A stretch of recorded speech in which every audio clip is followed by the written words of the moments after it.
Barbecues and picnics create a huge opportunity for bee stings. If you are stung by a bee, here are some quick tips to help you treat it. First, remove the stinger as soon as possible. The longer the stinger stays under the skin, the more severe the reaction may be. Also use ice to decrease swelling around the area, and an oral antihistamine such as Benadryl to block your internal body's allergic reaction. Allergic reactions usually occur 5 to 10 minutes after the bee sting, but may occur several hours after. Signs of an allergic reaction may be swelling at the site and hives all over the body. And of course, if a bee sting is associated with any breathing issues or wheezing, call 911 immediately. If you're outdoors and there's food around, you're bound to attract these unwanted visitors. The best thing you can do is be aware and be prepared. Another common and potentially fatal summertime ailment is heat stroke, where the body temperature is abnormally elevated. This is especially common in young children, infants, the elderly,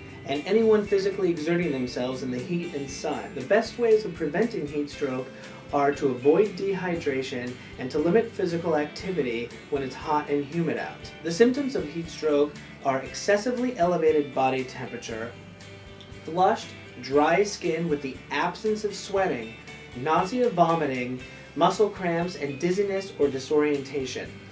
If someone is suffering from heat stroke, immediate treatment is very important to prevent organ damage. Put them in a cool bath or pour cool water all over their body.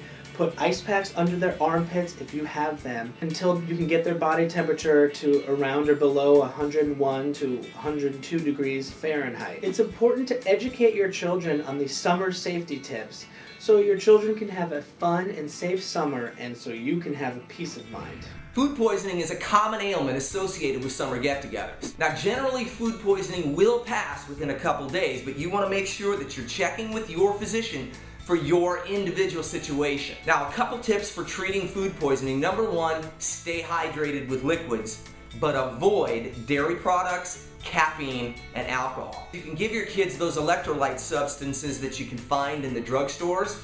And then in severe cases, if you're unable to keep liquids down, you need to seek medical attention immediately. Now, a couple preparation tips to avoid food poisoning.